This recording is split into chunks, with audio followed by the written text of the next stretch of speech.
하나님께서 우리에게 주신 생명의 말씀은 마가복음 10장 32절에서 45절까지 말씀입니다.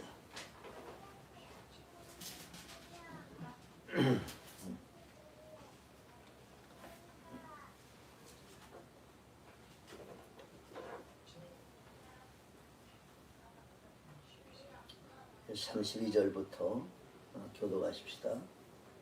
예루살렘으로 올라가는 길에 예수께서 그들 앞에 서서 가시는데 그들이 놀라고 따르는 자들은 두려워하더라. 이에 다시 12제자를 데리시고 자기가 당할 일을 말씀하여 이르시되 우리가 예루살렘에 올라가니 인자가 대제사장들과 서기관들에게 넘겨주매 그들이 죽이기로 결의하고 이방인들에게 넘겨주었고 그들은 능욕하며 침뱉으며 채찍질하고 죽일 것이나 그는 3일 만에 살아나리라 하시니라.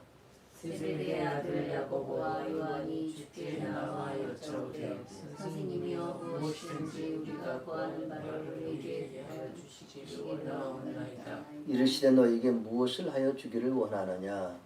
여짜오되 주의 영광 중에서 우리들을 하나는 주의 우편에 하나는 좌편에 앉게 하여 주옵소서. 예수께서 이르시되 너희는 너희가 구하는 것을 알지 못하는도다. 내가 마시는 잔을 너희가 마실 수 있으며 내가 받는 세례를 너희가 받을 수 있느냐. 그들이 나에게 할 수 있나이다. 예수께서 이르시되 너희는 내가 마시는 잔을 마시며 내가 받는 세례를 받으려니와 내 좌우편에 앉는 것은 내가 줄 것이 아니라 누구를 위하여 준비되었든지 그들이 얻을 것이니라. 너희 제자가 두고 야고보와 요한에게 하려는 예수께서 불러다가 이르시되 이방인의 집권자들이 그들을 임의로 주관하고 그 고관들이 그들에게 권세를 부린 줄을 너희가 알거니와 너희 중에는 그렇지 않을지니 너희 중에 누구든지 크고자 하는 자는 너희들 섬기는 자가 되고 너희 중에 누구든지 으뜸이 되고자 하는 자는 모든 사람의 종이 되어야 하리라. 인정한 것은 성민받으라 아니하니라 도리어 두려워하고 자기의 목숨을 많은 사람한테 베풀어 주려 함이니라. 아멘.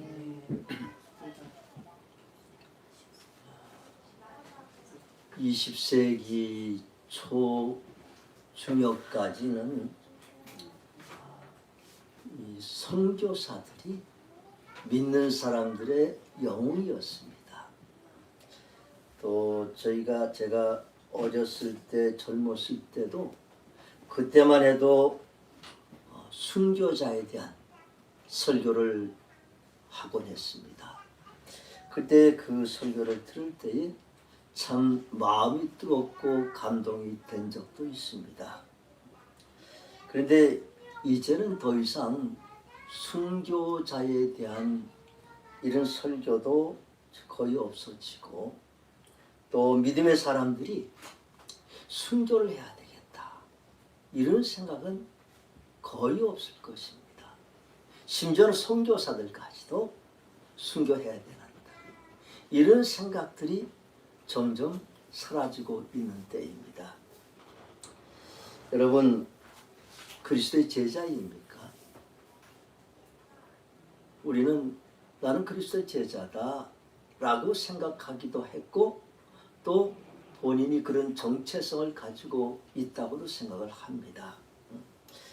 많은 교회에서 제자 훈련도 합니다. 그 제자 훈련을 하게 되면 사람들 하고 나면 그 사람들이 나는 그리스도의 제자야 라는 이런 생각을 하기가 참으로 쉽습니다. 예수 그리스도의 제자는 제자 훈련을 받는다고 해서 지식을 얻는다고 해서 그리스도의 제자가 되는 것은 아닙니다. 참 중요한 것은 제자의 스피릿이 있는 것이죠. 제자의 정신이 있는 것입니다. 예수 그리스도의 제자의 정신, 제자 도가 있습니다. 이것은 배우는 것이 아니고 결국 제자도의 제일 궁극적인 것은 십자가 그리고 더 나가서 순교까지 이르는 것이 그것이 제자입니다. 내가 그리스도의 제자라고 생각할 때는 나는 그리스도를 위해서 죽을 수까지 있고 순교할 수까지 있다라고 생각하는 것, 그런 각오가 돼 있는 사람이 진정한 예수 그리스도의 제자입니다. 오늘 예수님께서 제자들에게 말씀을 하셔요. 오늘 이 지금 예루살렘으로 올라가는 길에, 예루살렘으로 올라가는 그 길이라는 것은 모든 많은 사람들이 예루살렘을 향해서 예수님이 앞서고 사람들이 따라서 올라갑니다. 갈릴리에서부터 예루살렘까지 걸어서 올라가죠. 많은 사람이 따라갑니다. 그러면서 그 사람들의 마음 가운데는 이게 왕의 길이다. 예수님이 이제 예루살렘에 입성하시면 왕이 되실 것이라는 이런 생각들을 가지고 예수님을 따라서 갑니다. 거기 있는 모든 사람들, 제자들까지도 같은 생각을 가지고 올라가는 것이. 그랬더니 예수님께서 그것을 아시고 제자들은 따로 불렀어요. 따로 12제를 데리고 자기가 당할 일을 말씀하여 이르시되, 특별한 제자들만은 너희들은 알아라. 지금 예루살렘에 올라가서 어떤 일이 전개될지 너희는 알아라 하고 제자들에게 이렇게 이야기하는 것이에요. 그래서 이제 예루살렘에 올라가면 내가 대제사장들과 서기관들에게 넘겨지고 그들은 나를 죽이기로 결의하고 또 이방인들에게 내가 넘겨지고 거기서 능욕을 받고 침뱉음을 받고 채찍을 맞고 그리고 드디어 죽는다. 그리고 사흘 만에 다시 살아난다. 라는 이런 이야기를 제자들을 별도로 12제자를 딱 불러가지고 확실하게 예수님께서 말씀을 하시는 거예요. 너희는 알아라. 제자들은 너희들은 알아라. 라고 이렇게 말씀을 하십니다. 그런데 오늘 이어지는 본문을 보면 그 말씀을 딱 듣고 나서 야고보와 요한이 예수님 찾아옵니다. 그래서 두 사람은 은밀하게 예수님 앞에 접근하여서 그리고 이렇게 말씀하여 영광 중에 우리를 주의 우편에 하나는 좌편에 앉게 해주세요. 이걸 간청하는 거죠. 이제 예수님이 올라가셔서 그 예루살렘에서 그 영광을 받으실 때 뭡니까? 왕이 되실 때 우리 형제 하나는 왼쪽 하나는 오른쪽에 앉게 해주세요. 뭡니까? 예수 그리스도의 제2인자 제3인자가 되게 하여 주세요. 이렇게 이야기를 합니다. 참 사람들은요 다른 사람이 이야기하는 것을 100% 그대로 받아들이지 않아요. 내가 누구에게 이야기를 한다고 해서 그걸 100% 받아들이지 않는 거예요. 듣는 사람의 마음속에 무엇이 있느냐에 따라서 받아들이기도 하고 받아들이지 않기도 합니다. 그리고 아주 뭔지도 몰라요. 제가 사모한테 가끔가다 핀잔도 받고 잔소리도 듣고 야단도 맞는 것은 말을 해도 제대로 듣지 않는다는 거예요. 말했는데도 모르겠다 그러는 거예요. 제 마음속에 뭐가 있는가 하면 내 팔밖에 없어요. 내 팔에 대한 이야기를 하면 금방 알아듣는데 다른 이야기는 이야기를 옆에서 해도 마이동풍이야. 그냥 이야기를 했는데 그게 날아가 버려. 그리고 뭐라고 하면 언제 그런 이야기 했느냐고 또 물어보면 다시 또 야단을 맞는 거예요. 그러니까 자기 마음속에 무엇이 있느냐 그걸 가지고 사람들이 다른 사람들의 이야기를 듣는 것이에요.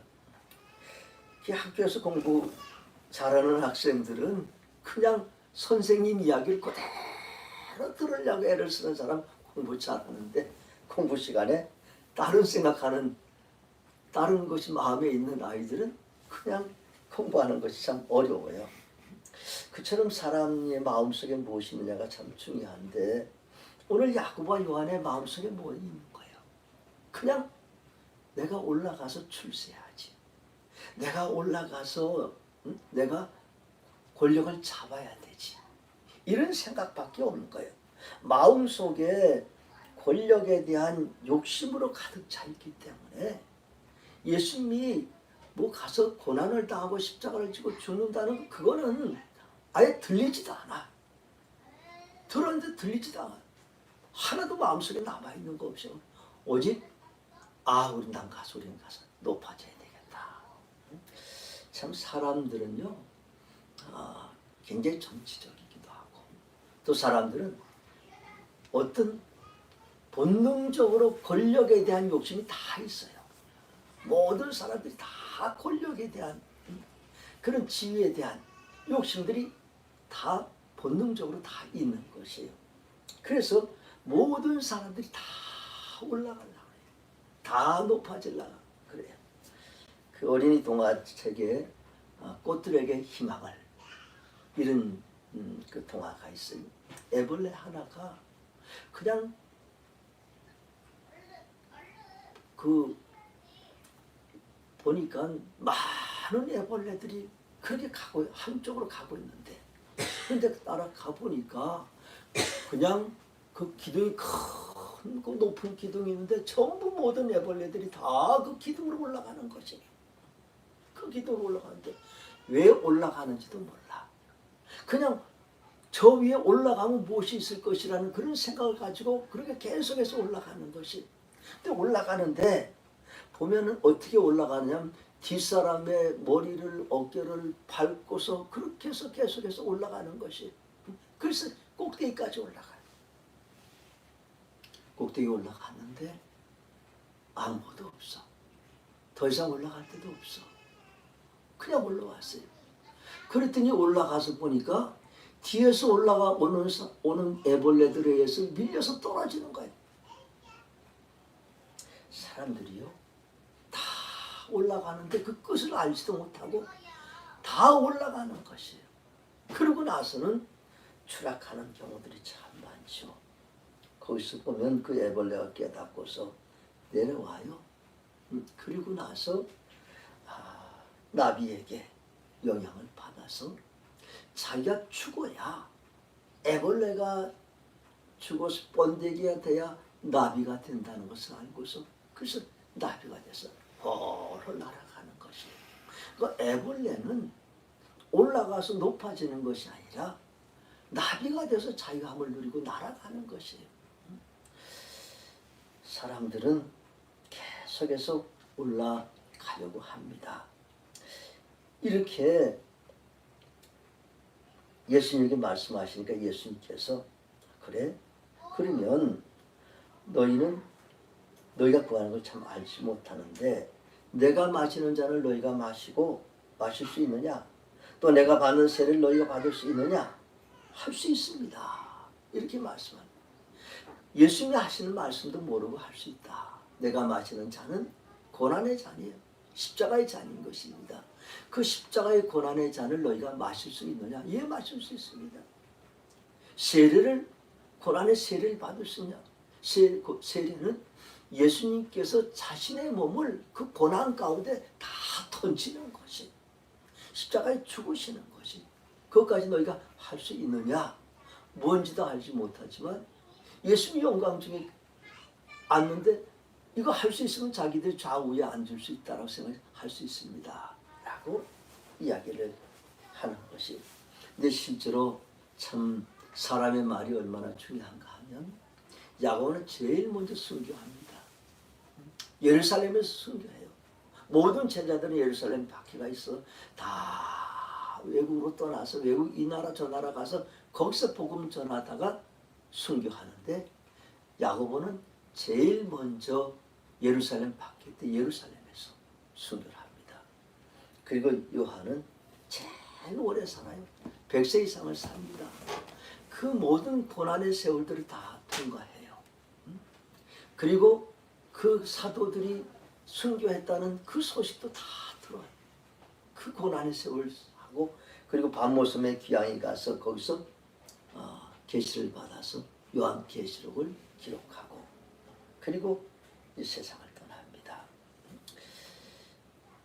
예수님께서 계속 말씀하셔요. 그래 할 수 있느냐? 너희가 그래 그 잔도 마실 수도 있고 세례도 받을 수 있다. 그렇지만 내 좌우편에 앉는 것은 내가 줄 것이 아니라 누구를 위하여 준비되었는지 그들이 얻을 것이라. 나도 너희가 좌우편에 앉는 걸 내가 하지 않는다. 그 좌우편에 앉는 것은 정해진 사람이 있는데 그들이 앉을 것이다. 이렇게 말씀을 합니다. 그랬더니 10 제자가 그것을 듣고 야고보와 요한에게 화를 냅니다. 그것을 듣고서 얼마나 화가 납니까? 자기들도 똑같은 마음을 가지고 지금 예루살렘 올라가서 자기들도 좌우에 이렇게 다 앉기를 원하고 하는데 야고보와 요한 그 두 형제가 따로 예수님 만나서 그렇게 예수님에게 말씀을 드리고 그 자리를 얻으니까 그리 뭐 싸움 박질이 났습니다. 이 야고보와 요한 너희 그렇게 안 봤는데 이 배신자야 뭐 이렇게 하고 아마 베드로는 대단했을 거예요. 베드로 얼마나 다혈질이 그리고 항상 본인은 자기가 수제자라고 생각하는데 틀림없이 자기가 제2인자인데 그러니 얼마나 더 화를 냈겠습니까? 그러니까 아주 싸움 박질이 난 것이에요. 막 화를 내고는 분노해서 화를 내니까 예수님한테 들렸죠. 그래서 예수님께서 불러다가 말씀하십니다. 이방인의 집권자들이 그들을 임의로 주관하고 그 고관들이 그들에게 권세를 부린 줄 너희가 알거니와 너희 중에는 그렇지 않을지니 너희 중에 누구든지 크고자 하는 자는 너희를 섬기는 자가 되고 너희 중에 누구든지 으뜸이 되고자 하는 자는 모든 사람의 종이 되어야 하리라. 인자가 온 것은 섬김을 받으려 함이 아니라 도리어 섬기려 하고 자기 목숨을 많은 사람의 대속물로 주려 함이니라. 예수님이 이렇게 말씀하십니다. 제자들의 마음 가운데는 어떤 마음이 있느냐 하면 이방인의 집권자들 같이 사람들 자기 마음대로 막 다스리고 통치하고 그 이방 세상에 그런 세상에 그 집권자들이죠. 그리고 또 고관들도 그 자신들의 마음대로 그 권세를 부리는 그것이 제자들의 마음 가운데 있는 거예요. 너희들은 그렇지 않다. 예수님께서 이 땅에 오신 것은 세상을 개혁하기 위해서 오셨습니다. 이 사단의 권세에 있는 이 세상을 사단의 문화에 있는 이 세상을 하나님의 권세로 하나님의 문화로 바뀌는 이 개혁을 하기 위해서 예수님께서 이 땅에 오셨고 예수님 그 일을 이루어 나가십니다. 근데 그 일을 이루는 것이 세상 방법과는 다른 것이죠. 하나님의 방법으로 그 세상을 변화시키는 것이죠. 근데 이 세상의 방법대로 제자들은 생각을 하는 것이에요. 예를 들어서 예수님이 왕이 되시고 또 제자들이 뭐 좌우에 앉아서 국무총리도 하고 장관도 하고 다 그렇게 하면은 그러면 그 예수 그리스도가 생각하는 그 개혁이 이 땅에서 이루어질 것인가? 아니죠. 똑같습니다. 사람의 생각들과 사람의 방법들이 그냥 그 자리에 사람만 바뀐 것이에요. 여러분 정권이 바뀐다고 해가지고 그 사회가 그것이 개혁이 되나요? 완전히 개혁이 처음엔 개혁이라는 말을 쓰지만 실제로 이전에 앉았던 그 사람의 그 자리에 사람만 바뀌어지는 것이에요. 계속 사람만 바뀌어지는 것이고 실제로는 변화가 개혁이 일어나지 않는 거예요. 완전한 개혁이 되질 않는 것이에요. 그러니까 예수님께서 그렇게 이방인의 방법으로 해서 그렇게 세상을 변화시킬 수 있는 것이 아니다. 이방 사람들처럼 이방의 집권자 고관들처럼 사람들을 그렇게 그 자리에 앉아서 권세를 부리고 자기들 마음대로 다스려서는 그것이 진정한 개혁이 예수님께서 생각하시는 하나님 나라가 세워질 수 없다라고 말씀하시는 것이죠. 그래서 그것은 사람의 방법이 아니라 하나님의 방법으로만 일이 이루어질 수 있다고 말씀하시는 것이. 그리고 이어지는 이 말씀을 우리가 참 많이 듣습니다. 너희 중에 누구든지 크고자 하는 자는 너희 섬기는 자가 되고 으뜸이 되고자 하는 자는 모든 사람의 종이 되어야 하리라. 참 이 말씀을 많이 듣죠. 그 섬김의 리더십, 종의 리더십. 우리 세상에서도 리더십 세미나, 리더십 컨퍼런스는 아주 많이 있습니다. 이 세상의 리더십 컨퍼런스에서는 전부 다 이렇게 세상 사람들의 문화와 가치 기준을 가지고 그 리더십 컨퍼런스들이 이루어지죠. 또 교회에서도 이런 리더십 컨퍼런스들이 참 많아요. 그때는 이 예수님의 그 섬김의 리더십, 종의 리더십을 가지고 말씀을 하시는 것. 그렇게 세미나를 하지만 그렇지만 세미나 자체로 끝나는 것이죠. 실제로 거기 세미나에 참석했던 사람들이 정말로 오늘 예수님께서 말씀하신 이대로 섬김의 사역을 하고 또 종으로 섬기는 이런 사역을 하는가? 참 이것은 그 당시 혁명적인 말씀입니다. 이 그 당시의 종이라는 것은 여기 슬레이브예요, 슬레이브. 정확히 번역을 하면 슬레이브, 노예예요. 그 당시 노예는 인간이 아닙니다. 인간 이하예요. 그리고 노예는 자기 생각도 없어요. 오직 주인이 하라는 대로 주인을 섬기는 사람. 그냥 노예는 주인을 섬기는 것이 그것이 삶의 목적인 것이에요. 그렇게 오직 주인을 기쁘시게 하기 위해 섬기는 것. 이것이 종의 모습이기에 제자들도 이 말씀이 이해가 안 가는 것이 도무지 이해가 안 가요. 어떻게 우리가 종이 돼? 우리는 지금 다 2인자, 3인자가 되려고 생각했던 사람이 어디 가장 낮은 자리에 자기들도 압니다. 종이 노예가 어떤 것인지를 아는데 그 자리에 어떻게 내려갈 수 있느냐 말이죠. 도무지 될 수가 없습니다. 오늘 성령 강림절입니다.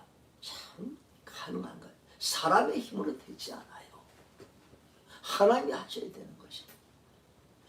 하나님이 영으로 인해서 우리가 변화가 되어야 할 수가 있는 것이. 제자들은 나중에 다 그런 삶들을 살아가요. 그렇지만 지금 아니에요. 오순절 성령 강림의 역사가 있은 다음에 성령의 역사로 성령 충만한 그 제자들이 이제 섬김의 사도행전 2장에서 보면 섬김의 이런 삶을 살아가는 것입니다. 그 가운데서 새로운 예수 그리스도의 공동체가 세워지는 것이죠. 이처럼 예수님께서 말씀하십니다. 참 쉬운 일은 아닌 것이에요. 실제로 우리 이것은 교회 안에서만이 아니에요. 사회도 역시 마찬가지입니다. 이런 리더십으로 섬길 때 진정한 하나님 나라가 세워집니다. 이런 리더십으로 섬길 때에 결국은 나를 통해서 그 공동체가 변화되어 나가는 것이에요. 지난 주간에 우리 잘 알듯이 슈피레 재단 선교 대상을 받았어요. 참 큰 역사죠. 우리 NNCC 정말 우리 생명나무교회를 통하여서 세워진 이 NNCC가 이제 누가 생각하더라도 참 잘 세워진 신학교구나. 우리 그 슈페레 재단의 그 심사가 굉장히 까다롭습니다. 지금 한국 교회에서 제일 큰 선교 대상이에요. 그만큼 그 심사하는 그 기준들이 수준이 있는 것이죠. 그렇게 해서 저희를 심사했고 마지막에 다 통과가 되어서 참 대상과 또 상금까지도 그렇게 수상을 했습니다. 참 이를 통해서 참 보면서 참 중요한 것이 어떻게 그 학교가 세워져 있는가 하는 것이 참 중요한 것이죠. 제가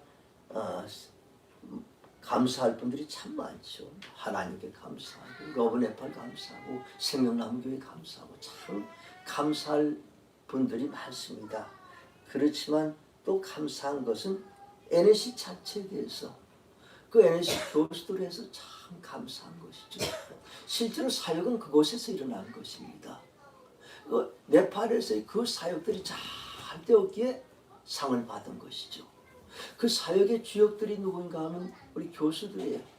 물론 핵심 교수들이고 또 교수들이 그들이 잘했기 때문에 이 상을 받은 것이에요. 참 그러면서 11년 동안에 그 학교를 어떻게 세웠는가, 그 세운 과정을 제가 한번 생각해 보게 되었어요. 제가 그 카트만두에 가면은 선교사들이 가끔 농담을 이렇게 해요. 그 목사님은 NSC 가면 킹이죠. 이런 이야기를 합니다. 왕이죠. 왕으로 군림하시죠. 이런 말씀.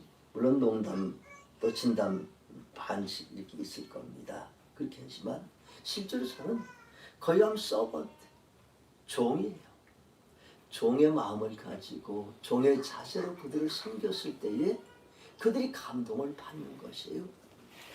참 이 선교지에 가서 그 현지인들의 감동이 되지 않고는 역사가 일어나지 않습니다. 제일 먼저는 저와 가까이 있는 현지인들이 변화가 되어야, 저로 인해서 변화가 되어야 그들이 움직이고 그 가운데 역사가 일어나는 것이에요. 다 달라요. 상당히 다릅니다. 참 문화가 다르죠. 홍석원 형제 계시지만 다 외국 가면 정말 문화가 다르기 때문에 그 문화를 이해한다는 것이 참 어려운 것이, 언어도 다르고 문화 다르고 문화가 생각도 다르고.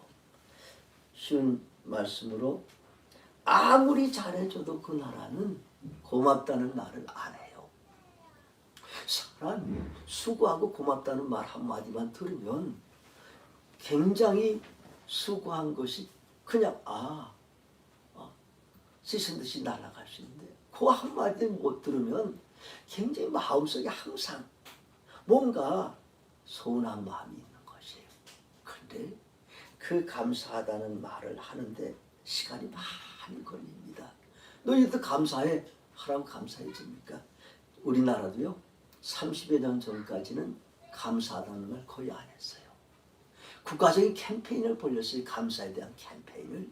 그래서 아마 기억하는 분 계실 거예요. 엘리베이터 거리 그때 생겼어요. 큰 대기업에 다 할 일 없지만 엘리베이터들이 거리들이 안녕하세요.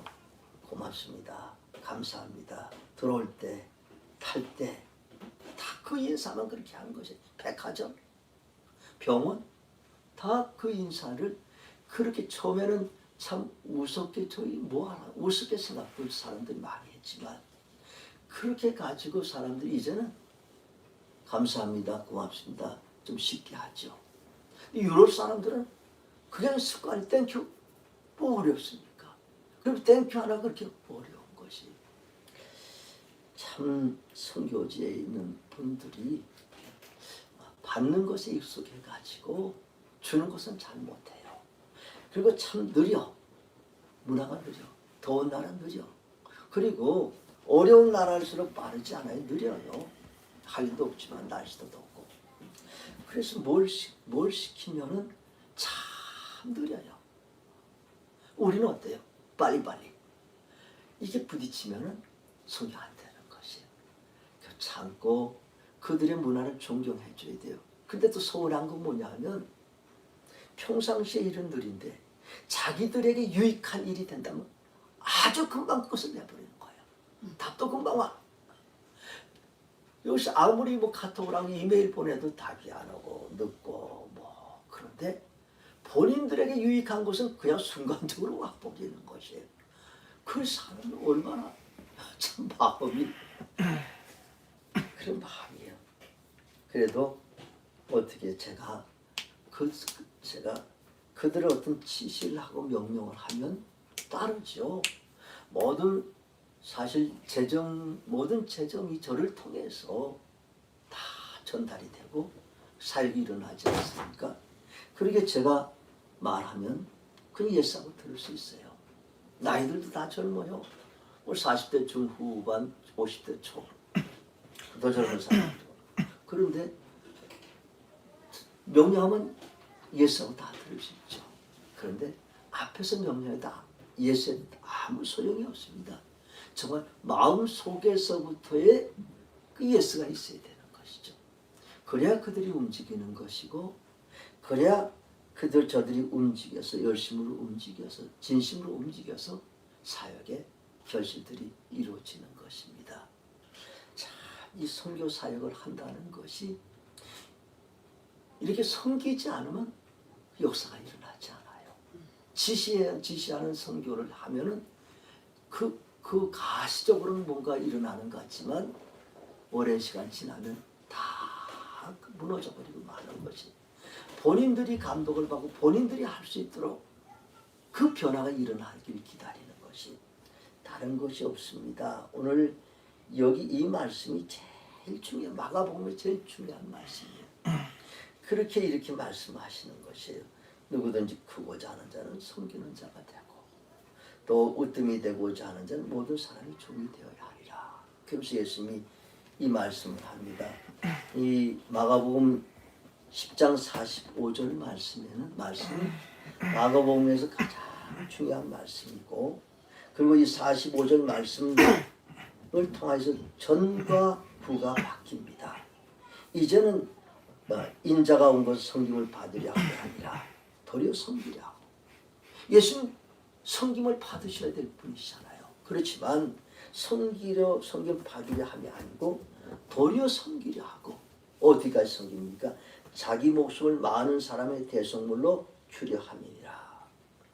예수님 목숨을 모든 사람의 대속물로, 모든 사람의 죄값으로 자신의 목숨을 드리고 모든 사람을 구원하는 이 대속물로 나를 주려 하니라. 섬기는데 어디까지 가 섬기는가 하면 그 십자가의 밑에까지 가서 자신의 목숨을 희생하며 버려가면서까지도 인류를 섬기는 이 예수 그리스도의 섬김의 리더십입니다. 그리고 이 말씀 이후에 이제 11장에서부터는 예수님의 고난을 향해서 가는 것이죠. 예루살렘에 올라가서 예루살렘에서 그 고난의 길을 걸어가면서 그는 실제로 심판을 받고 모욕을 당하고 매를 맞고, 그리고 십자가에서 죽으시는, 십자가에서 십자가에서까지 우리를 섬기고 우리를 구원하신 이 사역이 이제 11장에서부터는 예수님의 고난의 길이 나옵니다. 이처럼 오늘 이 말씀이 마가복음의 제일 중요한 말씀이에요. 그래서 예수님이 참 이 말씀을 하십니다.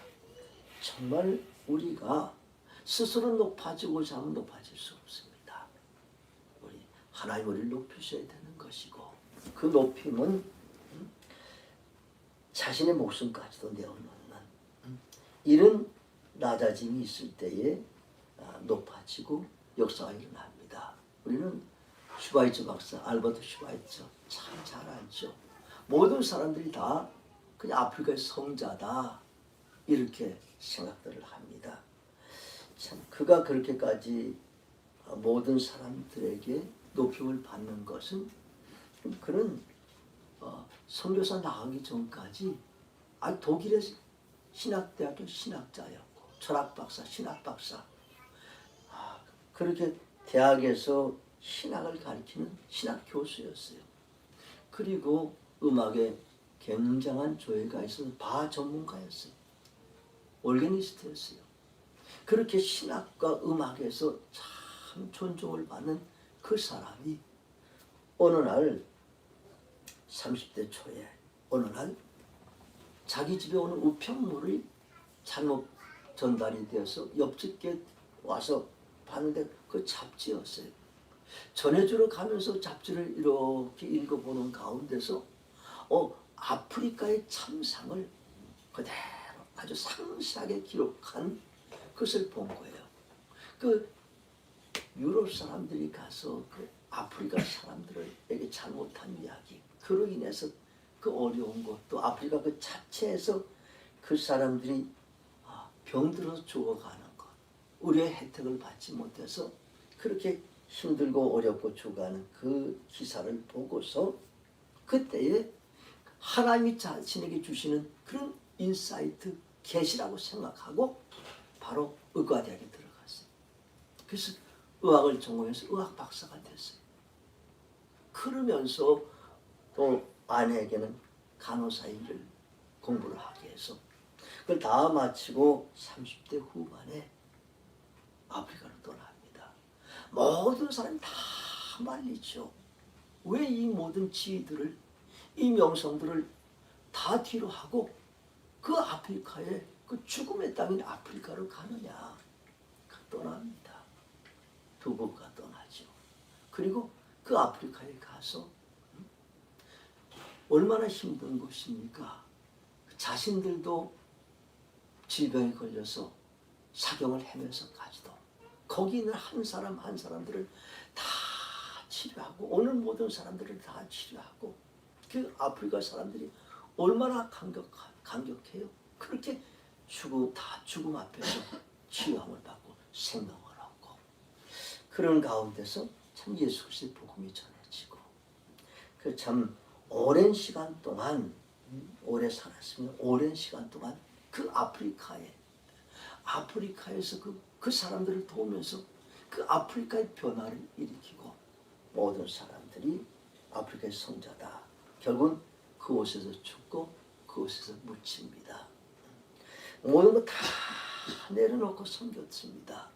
그랬더니 참 그곳에 참 보잘것 없지만 아프리카 모든 사람들이 그를 통해서 생명을 얻게 되고 생명의 빛을 보게 되고 지구촌의 많은 사람들도 그를 높입니다.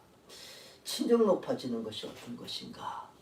높아지는 그 자체가 중요한 것이 아니라 높아짐으로 해서 어떤 변화를 일으킬 수 있는 것인가 하는 것을 우리에게 잘 말씀을 해주고 있습니다. 오늘 참 예수님 말씀하십니다.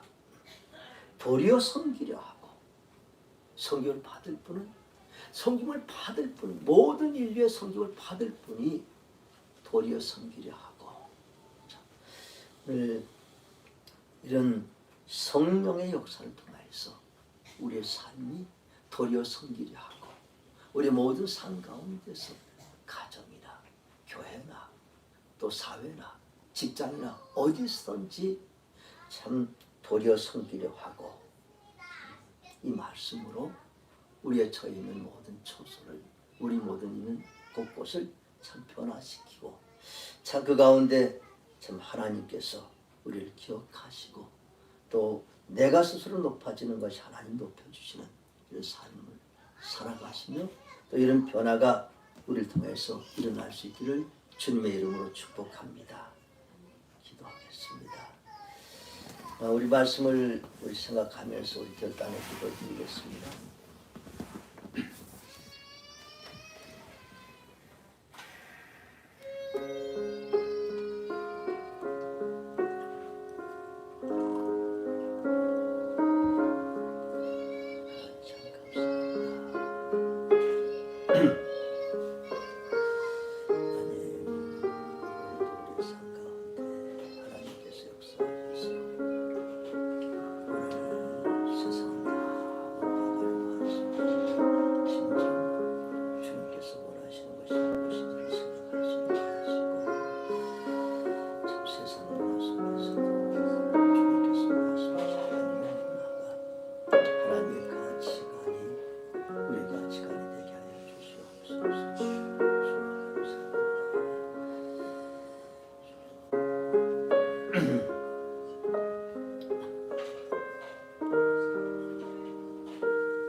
우리는 예수 그리스도를 따르는 주님의 제자들입니다.